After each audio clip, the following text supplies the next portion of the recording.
God, this microphone stand. Really good. Hey, Marcia. Right in my ear. What? I said right in my ear. I know. No, I can't hear. I just like saw your brain vibrate.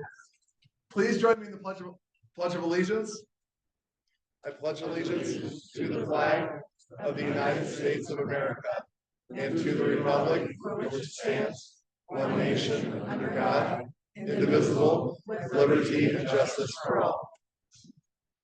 Levi's going to have our invocation.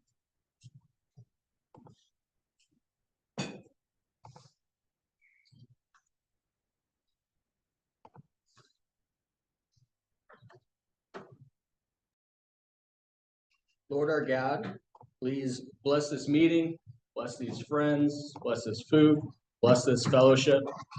As we enter into All Saints and All Souls Week, let us remember those who have gone on before us, family, friends, and fellow Rotarians. Please bring us new knowledge during this meeting. Open our eyes to the world around us, the sufferings that's going on, and how we may, as Rotary, help those in need. Amen. Amen. Thank you, brother. Please join me in the 4-way test. Of the things we think, say, or do, is it the truth? Is it fair to all concerned? Will it build goodwill and better friendships? Will it be beneficial to all concerned? You may be seated.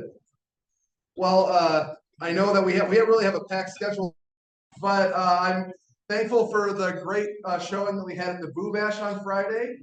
Thank you to big thanks to Christy and Heather and Paul for all the work that they did getting the event planned, and the entire committee. I do want to shout out. Oh yeah.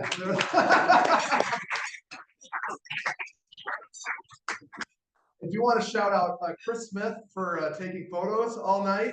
That's pretty awesome. We get to see those now. And I want to shout out Amy Bocci and Derek Pillars, who are newer members of Rotary, who really worked their tails off on Saturday nights or on Friday night. So thank you to both of them. With that, Pastor Ray.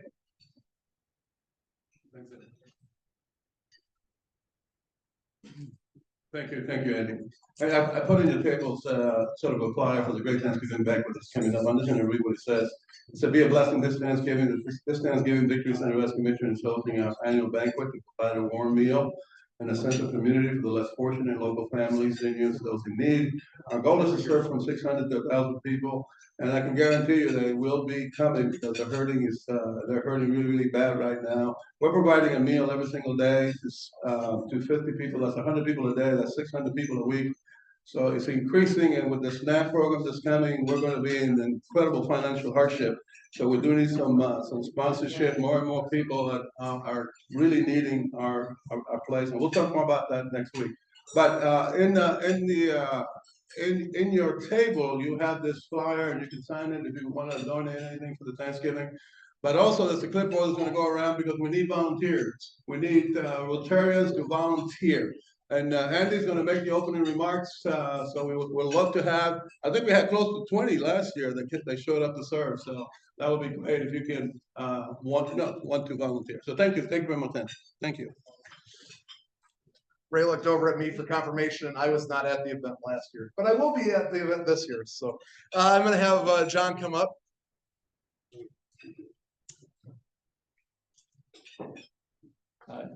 Just a brief announcement about next week. We're going to have a program. The board and the foundation have talked about a project to support the Energize Clinton program that the River Bluff Community Foundation is working on. Next week, Alethea will give you some more details about it. But in general, the foundation has agreed to put up some matching money with club's recommendation, and then we'll let the membership decide by their contributions how much we're going to support this community project, which looks to us like a pretty good deal. So you'll hear more about it next week. Just wanted to give you a heads up and be prepared for Alethea next week. Thanks. All right, Dale Dalton.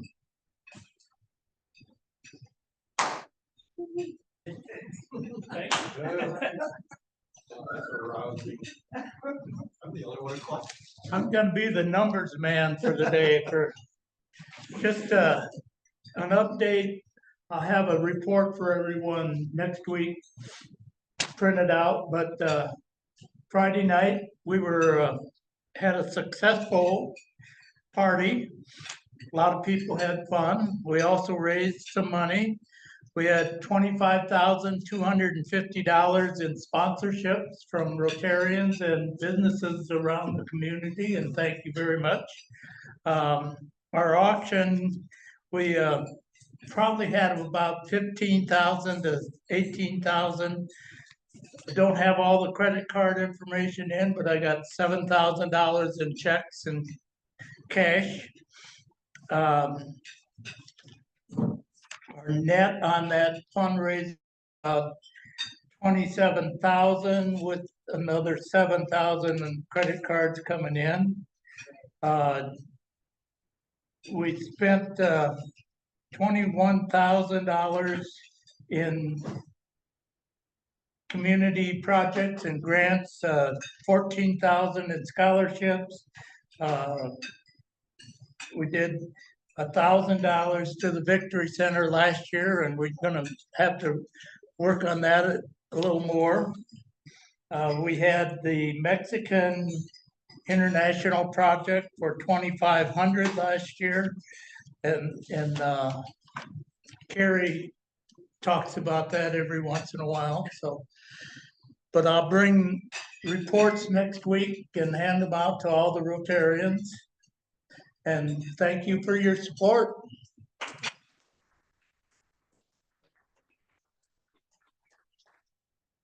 All right, and with that, Jennifer Graff has fellowship.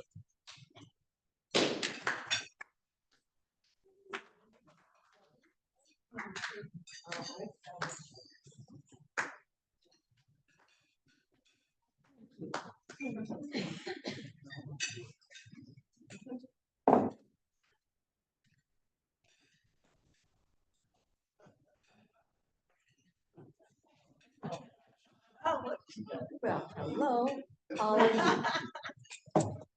Today, we'd like to acknowledge birthday girl Amy, October 28th. And of course, we all remember Andy's birthday was yesterday. Andy has gotten forgotten a couple times, so could we possibly sing happy birthday to our two Rotarians today?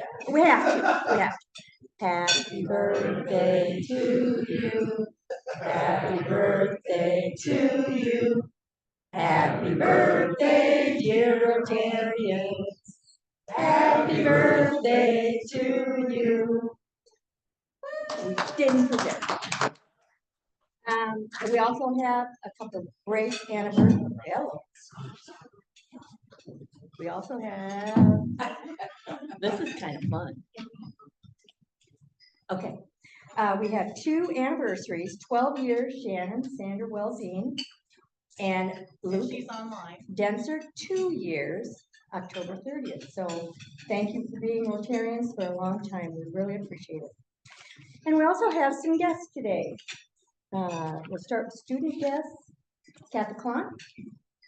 Yes, I'd like to introduce Josh Davis. He's our Comanche High School principal. And with him today is actually his son, Brady, and Tyson Rice. And they're both seniors and they will come back next week. Welcome. To talk. When Andy gives him the word, he's going to come up and talk about something. When Andy tells me he can. Okay. Amy? Yeah. All right, I have Marissa Lloyd and Ava Bowsman. Welcome. Okay. Harry? Okay, we have some members from Synergy that are going to introduce themselves, and one's going to talk about a project I believe they're going to have during the holidays. Hello. Come on up here if you're going to talk.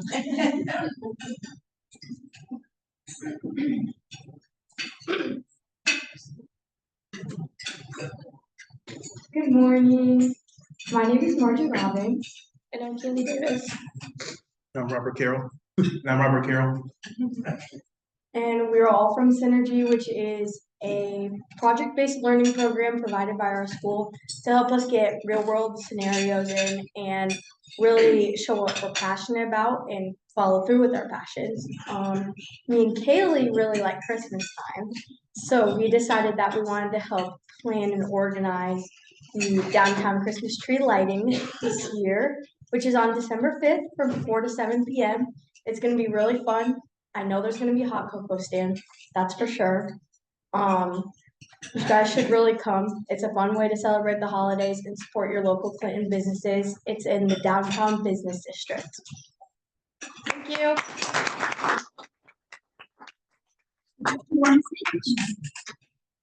Hi, again, my name is Robert Carroll. And one of my biggest passions coming to Clinton as a former Chicagoan is the acapella choir. We actually invest a lot of our time into making the community certain events just to get them like excited to be Clintonian and just have like deep connections with the community, just to have a sense of family within the community. And recently, our program's been through hard times. I don't know why, but we are lacking funding. And one of my biggest passions is to just jumpstart our recovery into like a better, well-funded, expansive community in the a cappella choir like region of the school. That's really it. Thank you.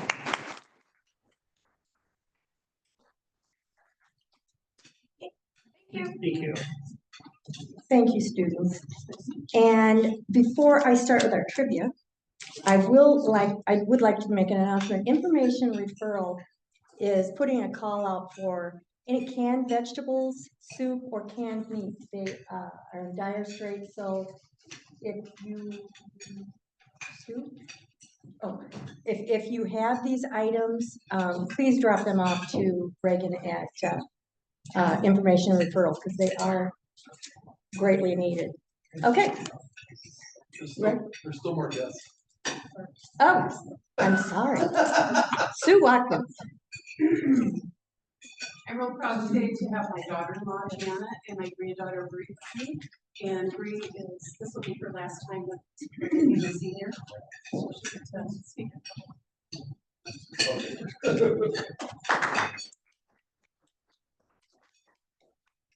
Hi, everyone. I'm a senior at Clinton High School. I'm set to graduate in January of this year. I plan on just continuing to work and save money for college, and then I'll start next year in the fall. I'm going to CCC as of now to get my RN. I am almost done getting my CNA, so my state test is next week, so hopefully that goes great. And I'm thankful that I have been able to be here for the month of October, so thank you guys for having me.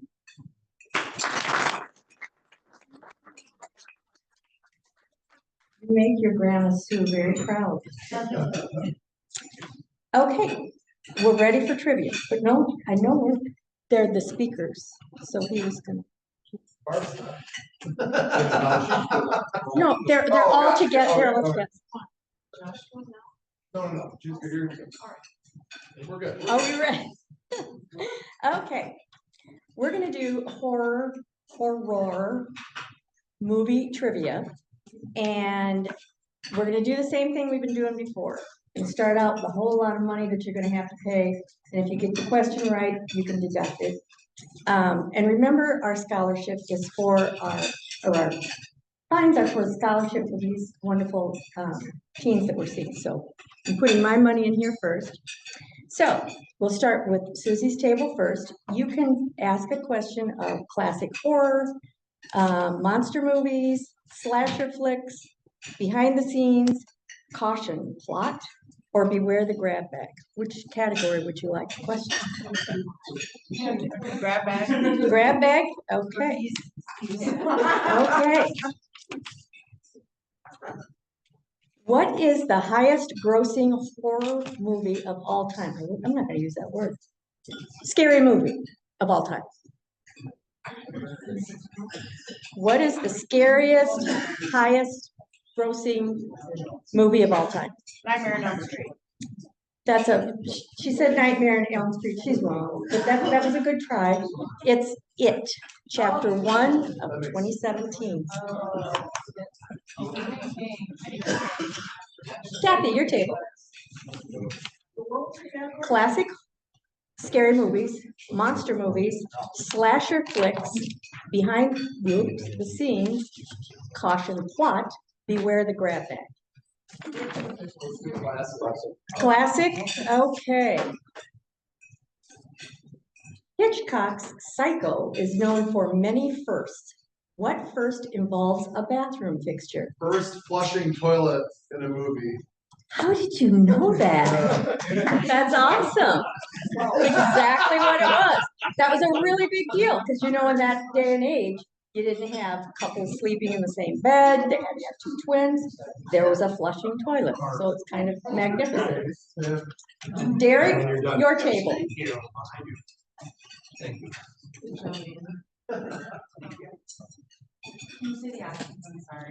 Classic movies, monster movies, slasher flicks, behind the scenes, caution plot, beware the gift bag, grab bag. Okay, monster movies.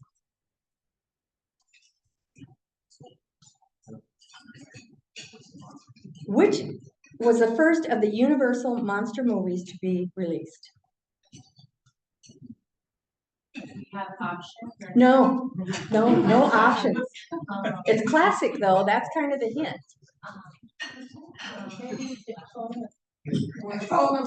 Yeah. That's a really good choice to bring up, Joe, but that's wrong. It's Dracula. Dracula. See, there's ghosts in here. Brayden, what category would your table like? Surprise us. Surprise us. Okay, we're gonna go with slasher flicks. What question does Drew Barrymore's character Casey get wrong in the opening sequence of Scream?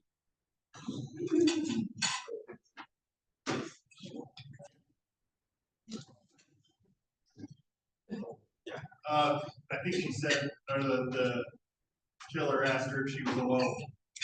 That's I would guess that too, but it's wrong. Wait, I guess. No.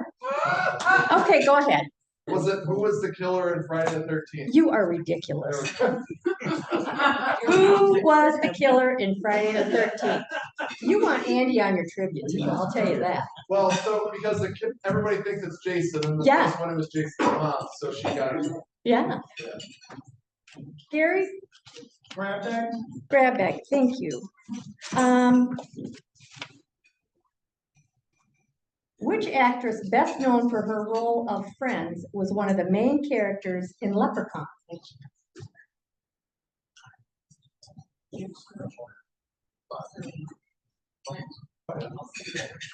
Courtney Cox. That was she was in Scream, I think, wasn't she? No, it was Jennifer Aniston. Good try, though. But she didn't get it. Sue. Slasher. Slasher. Oh, my girl.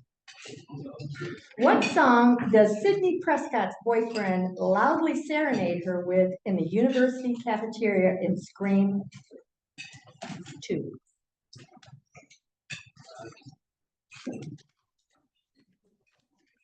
We follow friends, Andy. I don't know. I don't know that one. I Think I Love You by the Partridge Family. And I picked this category because my husband hates scary movies. I love them, but he hates them, so this is kind of fun for me. Dave, what category would you like? Easy. Easy. Okay. Okay. What do the gang of kids being hunted by Pennywise the Clown call themselves in It? That was a creepy show. Really Go cool. Dennis. I watch no TV. Andy. We don't. Andy, what is that? The Losers Club. It was the Losers Club. But you guys are not losers, and neither are our scholarship fund, so please give generously. Hey.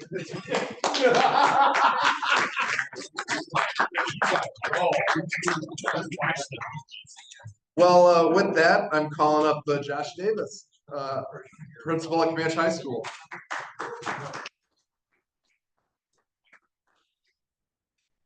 Thanks for having us today. Just wanted to talk a little bit about a new initiative we're starting at Comanche High School. And I apologize, I had a nice, beautiful thing of flyers, but we had a lunchroom incident on my way out, so they're still sitting on a lunchroom table, but I'll get them to Kathy or Andy. This January, we're starting a new initiative, taking a week off of school basically to give kids career opportunities. We're calling it our J term. And so basically what we're gonna do is have no regular classes that week. Kids are gonna be encouraged to do a job shadow or an internship for the week. If they're not doing that, they'll be with our teachers doing career courses. So the teachers are pairing up to do agriculture or business or finance or law and public safety. And so just reaching out for maybe if you would like to host an intern for a week, we're hoping that maybe a week's worth of internship is easier to do than like a full semester or a full year. But if you're in a spot or in a business that would like to host a group of kids to come just to talk about what you're doing or come into the classroom and give any type of presentations to the kids. You know, my son's fortunate, he's gonna be able to do some job shadowing. Not everybody's son is going to be able to have those opportunities. So we're gonna just take down all the barriers and the opportunities for kids and really make sure that everybody that goes through our command course has a chance to do a week of some sort of internships and then drill down to what courses would they need to take after high school or during high school or preparatory stuff. So that's our J-term initiative. Make sure to get some flyers up. But if you're in a position you want to host some students or come speak to some kids about some different business opportunities or career opportunities, we'd really appreciate it. Question? Yeah, the first week of January, the January 5th through the 9th. And then will it just be seniors or will it be all? It's 9 through 12. Yep. Encouraging most of our seniors are going to be out doing internships. Everyone has the opportunity 9 through 12. And ones that don't have an internship lined up will be with our teachers. So I think one of them doing the law class is going to do some stuff with the PD and do maybe like a crime scene in one classroom and solve it in the other classroom. And just kind of doing some more fun hands-on, not everything's graded or it's not for something that's just about career exploration and see what they want to do with their life or see what they don't want to do with their life, which is just as important. So thanks. Oh, yeah. Is your son gonna go to the professional team or what's going on there? No, yeah, he did score 1 touchdown this year, but they're not going to take him on a scholarship for that. One more than I scored. He's a good one. Thank you.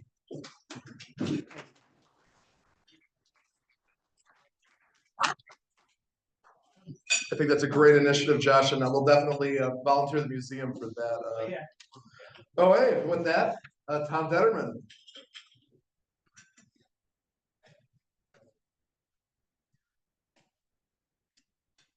Yeah, just gonna give you a transportation update. First, I'd like to start out and introduce the group. Dave Rose, he's been a DOT commissioner, been involved with transportation the whole time. Dennis Lauber's been involved with the transportation, especially from his chamber days. The Thorntons are real involved in the North River Drive. And Barb Sewell is Highway 30 East, the Illinois side.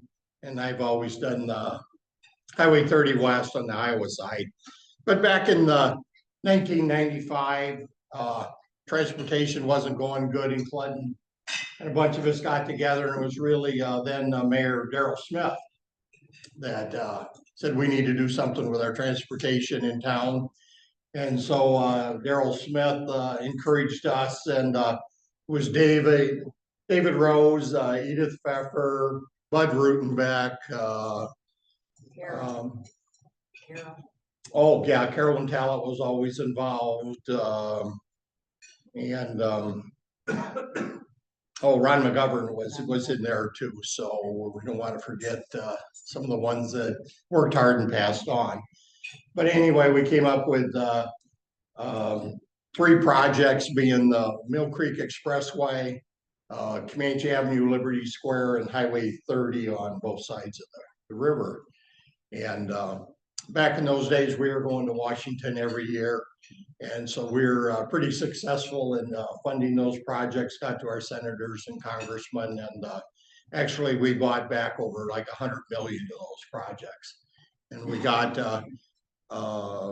Mill Creek done, Lincoln Way is the far end of Comanche Avenue, Liberty Square.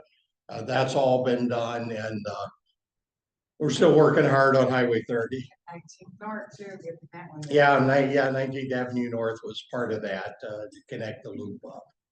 So that's where the group worked hard on that. And then I'll give you an update on Highway 30.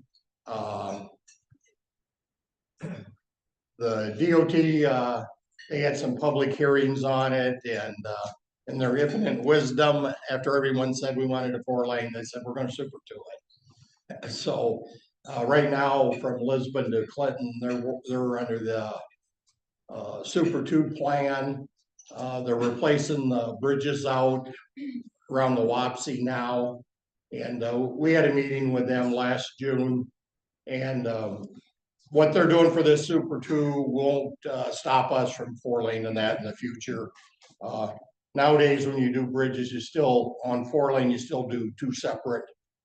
That way you have redundancy.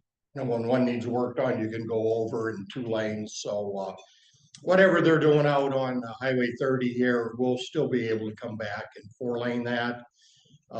In the Iowa House, I passed 2 bills with super majorities to 4-lane that. And that was from representatives all over the state of Iowa. And I really didn't even have to sell it. They just said, Tom, why isn't it done? So I'm real hopeful that we're going to get something done. There's no problem in the House. We have to work on the Senate. If anyone knows any senators, you need to get in front of them and ask them why it isn't done. We all usually have kids or friends in the Ames. We go out that way, and all I hear is when they open up the Lisbon section, how nice that was. And then just last year, they opened it all the way through. So you can go from Lisbon now all the way to Ames on 4-lane. So we'll get it done. It's just a political issue. And that's Highway 20 was the same way. Highway 20 didn't get done until we passed that 10-cent gas tax. And Edith and Dave and me, Bud, we were all very involved in that 10 cents because we knew they needed more money. So we worked hard on that.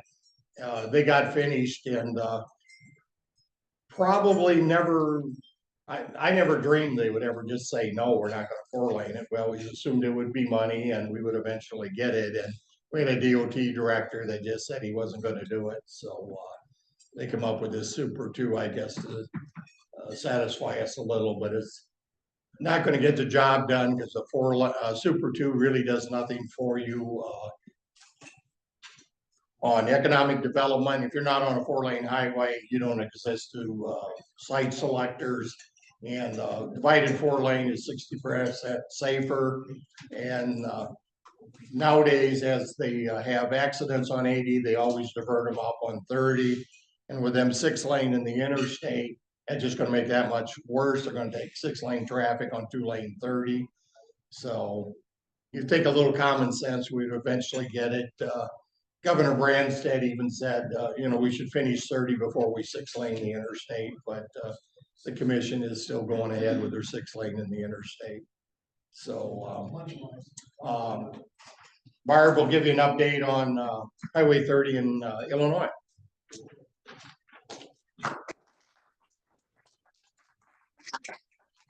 Didn't get the clapping, but I did. I like that. That's good. Anyway, our Rural 4 connector is what I'm pushing hard over on the Illinois side, because Morrison does absolutely not want their Main Street changed in any way. So this year, they have it in the works over there, though, to completely redo all the roads in Morrison on the straightaways, especially on the highway and Main Street. I'm trying very hard to get in to see Governor Pritzker because it makes absolutely no sense. We have all of our studies done. They've all passed everything. We're only good for one more year, or we have to start the whole thing all over again. We've spent over $9 million on all of these studies already and finished everything that we need. But the reason they said we got the no build shoved down our throat about 2.5 years ago was because the numbers weren't high enough on 30. What do you think we want it done for? I mean, that is why we're out there wanting that 4-lane. Iowa side only has 40 miles yet of 30 that's not 4-lane. We only have 17 miles. Now, the connector from Chicago to Cedar Rapids is a major traffic hub. And if they utilize truckers, this corridor, it will take 1.5 hours off of their transportation time. So it's only going to be better for everything, alleviating the overcrowding on 80 that is going to be just worse and worse and worse. It lost its built for capacity rating about 7 or 8 years ago. So that's why now they're trying to add more lanes to it. But 30 coast to coast, 1913, Highway 30 expanded east-west across America. And that was Highway 30, it's the best, coast to coast, east to west. We still think that. And so we have to start getting traffic off of 30 or off of 80, I'm sorry, and get it on the 30. So the cost will be down for truckers. The wear and tear will be down, much more utilization, bringing traffic our way, which is what we want for growth and development. 17 little miles and 40 miles in Iowa, and it will be all 4-lane. Cedar Rapids all the way to Chicago. We just got to get it done. So I'm trying to get into Governor Pritzker because Masood Ahmad was our last District 2 engineer, and I think I had him really convinced this has to be done. But now he retired. I've had that 3 times. 3 times. So now I've got to educate another new District 2 engineer about this project because she's coming in from East Coast somewhere, and this month is when she takes her job position. So I'll be over there visiting her, starting all over, reinventing the wheel, doing it all. But we won't give up, and it's because it needs to be done. And so if we get something done, it's only going to push this side and vice versa. If they do the same, we're going to have to get it done because it would be completely futile. Everybody could see the craziness in not finishing it for this corridor. So that's it for me.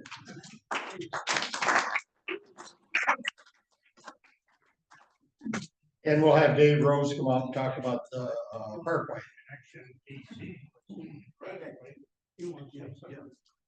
You're up. Yeah. You're up.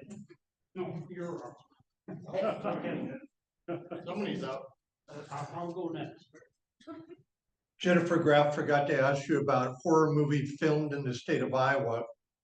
My freshman year of college, I turned down the chance and the staff said, "We've never seen a person so skinny before. You'd be great in the movie Children of the Corn." Filmed over by Sioux City, and a couple of the children were friends of mine, classmates of mine in college. Yeah, I would have been the skinniest kid there. No, thank you.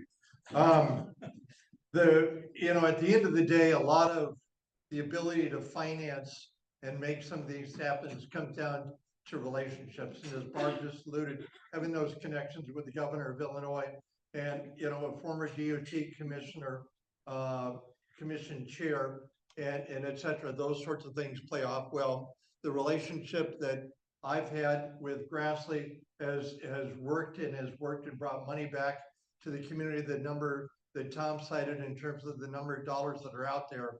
And those opportunities there, and Harkin, he was up in Dubuque one day, and I got the phone call. This is after I was living in Kansas. And they called me as they were driving back and said, "Well, we were talking to Harkin, and how do we get over the line?" And, "Well, you need to talk to Grassley." "Well, how do we do that?" And Harkin told Tom, "Call Dennis down in Kansas." And then I was able to get on the phone with Grassley.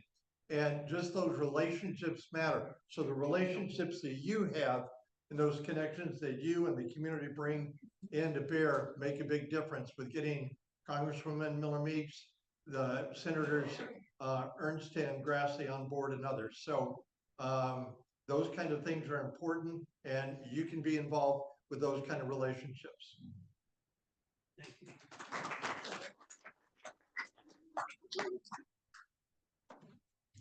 So I'll say this to our group, what is a favorite word that we like the best? Shovel ready. Shovel Oh, ready. yeah. That's our job, is to get a project shovel ready. And why is that so important? Because I think, we had a DOT meeting here, and we had what, 7, 8 other communities here? And Mary, all the way up to Marion, and what do you think? They were having shovel-ready projects. So when money comes along, we can just plug it in. Example, I was chair at the time, the gas tax. Incidentally, the gas tax started right there. We're the ones that got it. And we set up transportation day, and it took 12 years to get all the communities on board. And we passed it. So I'm sitting there with a little pen, and I get 320 million for Highway 30. But guess what? There was no shovel ready from DeWitt to Mount Vernon. From Mount Vernon west through Cedar Rapids was 10 miles. So 90 million went there. Okay, and then on the other side of Cedar Rapids, shovel ready, 40 miles, 320 million total with the 90 went there. And then Highway 20, there was 40 miles left and it was 270. So we put the 270 there. But boy, we weren't ready. So I'll ask this group again, how many shovel-ready projects do we have in Clinton right now? 0. Mine's ready. Mine is over there. And you have, you just had a shovel-ready project in Albany. I And just was it, brought back 430,000 for streetscaping in Albany, so I'm very proud of that. yeah, We need it so bad down there. if you're shovel-ready, and this group works hard, Clyde, Bradley worked hard to get this move along. Okay, so on the DOT, how do we look at projects? If it benefits 100% of the people. Number 2, if it's a project that will last 100 years. Those are the 2 criteria we really look at. So when we look at things, as a group here, we go to DC and we say, you can't talk so much about Clinton, Iowa. You have to talk about the region. So we came up, and it's on your table, the Golden Triangle. And we live in Clinton, Fulton, Comanche. That is a Golden Triangle. You say, well, what does that really mean? Other states, for instance, Wisconsin has a Golden Triangle in about the center of it. And you know what it's for? You say, oh, I don't know, must have something to do with tourism. Sand is shipped out of this region to the North Dakota for fracking, and it's big time business. So the governor named it the Golden Triangle. You move over to Minnesota, it has a Golden Triangle too as well. So, well, I'm going to move along because we want a real important project that's 100%. And Brenda and Chuck.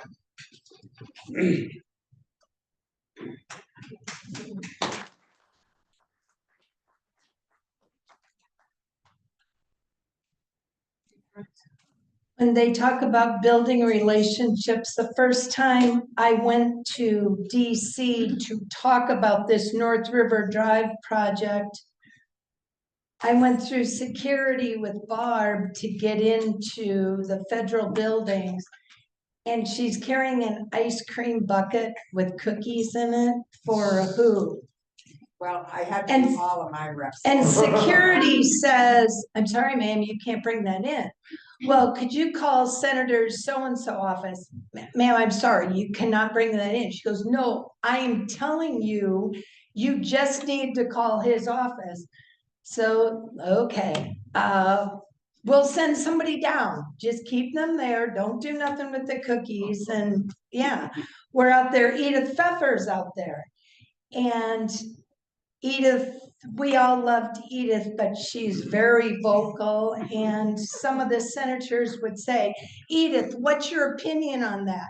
And that was the first time I went out there and I thought, you know what, these people are out here are just like you and I, and it is all about building relationships. Enough about that. I'm here today to talk about North River Drive. North River Drive was created because of the Lions Business and Professional Association, approximately 25 years ago, decided what are we going to do with the decline in businesses down on the east end now that the bridge has been moved. That was still when McElhaney Motors was down there. So Roger Holmes got a bunch of business people up in Lyons, said, hey, Dave Rose contacted me and he has an idea he wants to talk to us about. So Dave came to our meeting and he says, I think we need to put a road on the dike just like we have downtown. And it will open up our riverfront, and that's what created North River Drive. So when we talk North River Drive, it is, if you can envision down on the south end, 2 lanes of traffic, one going each way, parking up here would only be parking on one side. And the park benches, everything the same down there, tables, bike path, we would still have the existing bike path, except it would be a new cement one. We'd be getting rid of the rickety blacktop one. And some may wonder, why do we need North River Drive up here? Well, 55 years ago, the North Bridge used to empty off onto Main Avenue. So between 8,000 and 10,000 cars drove down at least that part of Main Avenue to at least North 2nd Street. Some continued on, but with North 2nd Street being the north-south thoroughfare, right now that the bridge is gone, that has definitely created a dead end at the end of the dike down there. When McElhaney Motors was still there, it still provided a limited traffic flow down there. I can remember Chuck's dad talking with Warren McElhaney at the bakery one morning over a cup of coffee after McElhaney's announced that they were going out to the West End. Warren made a comment to Chuck's dad, my family built this car dealership back in 1914.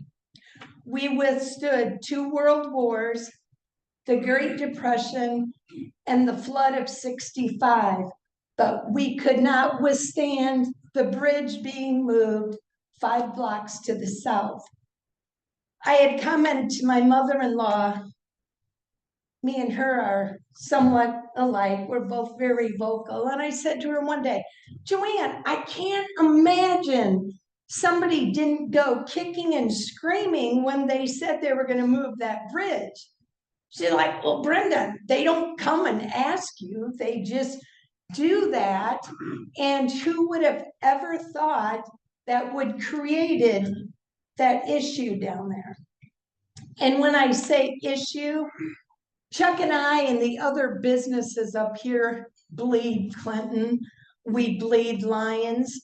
There is lots of good things down there, but it used to be where you drove down there and it was all businesses all the way down to the river. Now you drive down there For example, Paskey's Furniture burned down in the 70s, you know, many, many, many years ago. That is area where they are is still a grass weed filled parking lot, just gravel, because I truly feel it's because there was not a traffic flow down there. I can remember many, many years ago, Roger Holmes, Julie Allisey, Chuck and myself met a hotel company, gentleman down there that wanted to talk about the possibility of putting it down on that end. Roger called me because we had maps of the proposed North River Drive, and he says, hey, Brenda, can you bring that stuff down? And we're going to meet somebody down there. So we walked the area and the weather was cold. So we got back in his motorhome, laid out the papers of our North River Drive. And he said, when you get this road in, give me a call. I mean, it's just created a dead end on that end of town. Not that there's not wonderful things down there. I mean, obviously the Mississippi River is down there. The Sawmill Museum, which is one of our greatest things up here in the North End. The city of Clinton, merchants from up here, other businesses in town gave money to build the farmers market. Gabby Torrey's opening up an art gallery down there.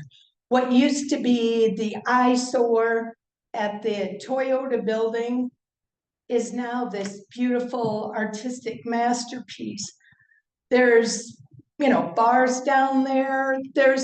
It's not all doom and gloom down there, but we need to recreate our district.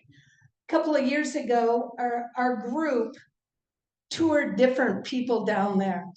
And one of the tours was Senator Chris Conoyer and Representative Miller Meeks. We met at the bakery, showed them different things. Then we went on down the avenue and she met some of the different business owners. And it was a nice sunny day. We walked up the steps onto the dike and, you know, we're looking across and the windmills over there, and they both commented, oh God, we've never seen that on this side of it. Or, wow, you guys are so close to the lock and dam, big boats are going by, somebody honked, waved. Again, you know, we're looking at the river. I said, now can we turn around for a second? We all turned around. And again, this was 2 years ago. It was before Gabby had painted that building.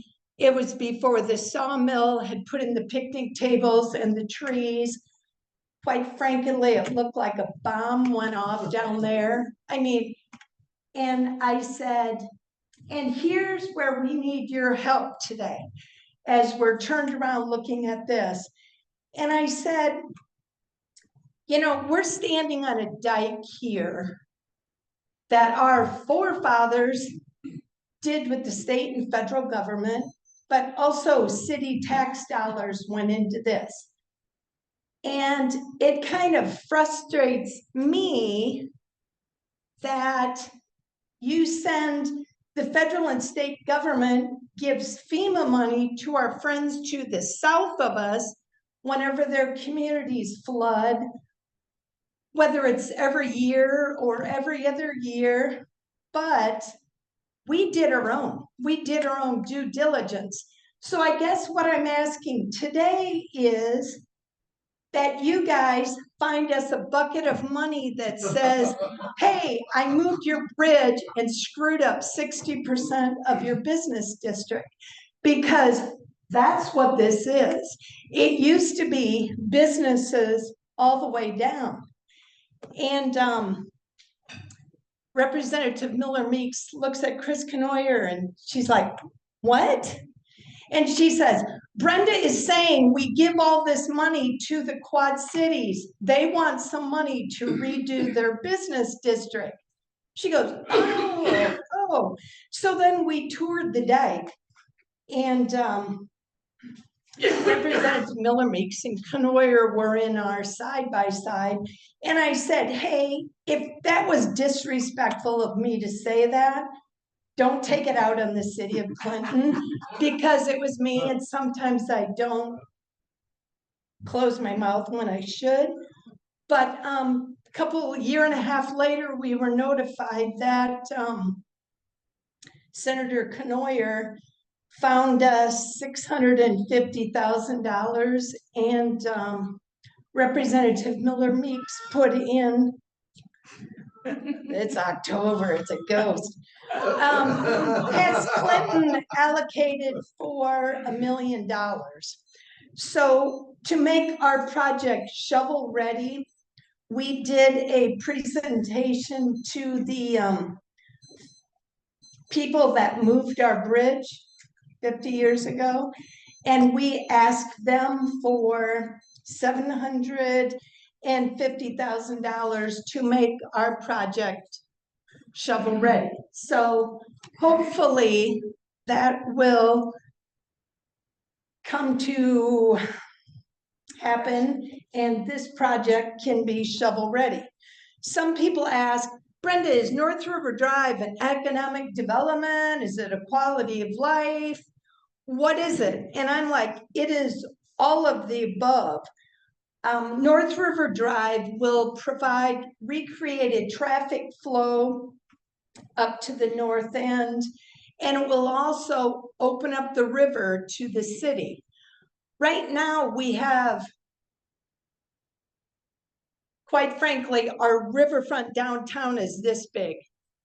We could, by doing the north end, we would more than double it. And I think that would just be the start of other development in our community. If you look more north of us, Herman Dirks's property is all along the river. That's for sale. Waddell property is for sale, all the way up to where Dick and Pat Sack used to live. You know, there is tons of riverfront property that can be developed, whether we want to talk tax base or anything, but I think North River Drive is the beginning of all of this. Thank you.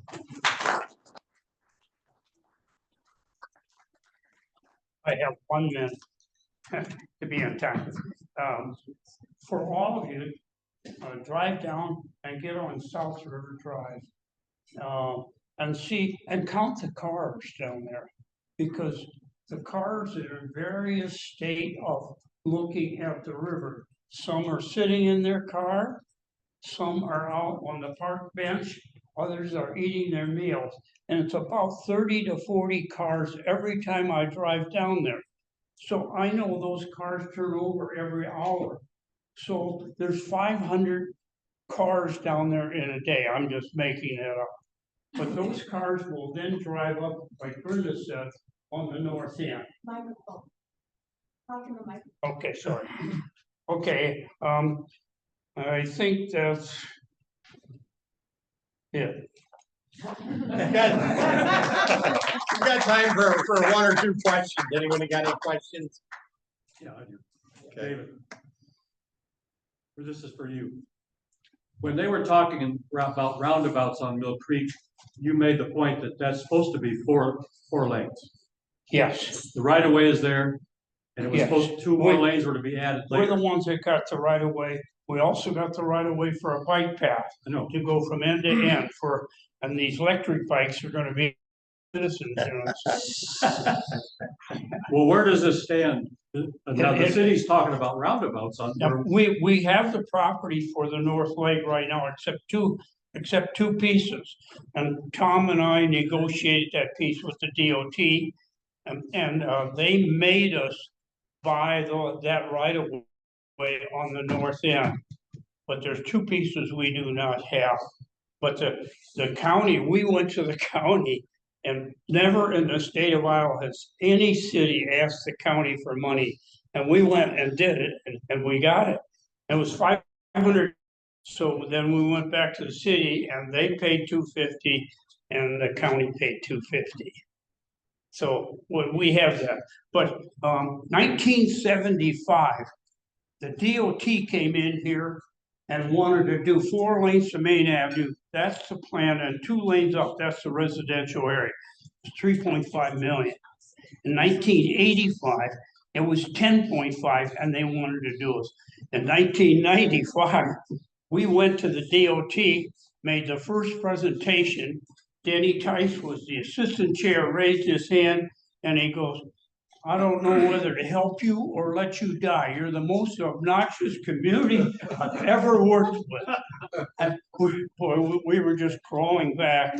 But Tom Allard, he's president of Alliant. He saved our butts a little bit. He says, I think there's new leadership over there. So that's and that now we have a great relationship with them. And I asked them just last week to study the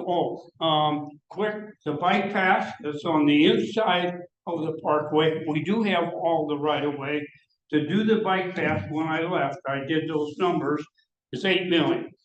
To do the other lanes of the parkway up to Main Avenue is 8 million. The north leg all the way up is 8 million. So about 24 million. But that was 3 years ago. So, inflation. And the DOT's out of money now to keep up with the projects, just like they were with the gas tax. So, sorry, get excited. Okay, I think we've got to wrap it up. Thanks, everyone. Oh, hey, thank you to Brick Tubbs for greeting. Thank you to Levi for invocation. Thank you to Jennifer for fellowship, and thank you to Tom for program. And with that, unite for good. Andy. Oh, the book is called Weird But True, a know-it-all U.S. government. That's like everyone's getting up.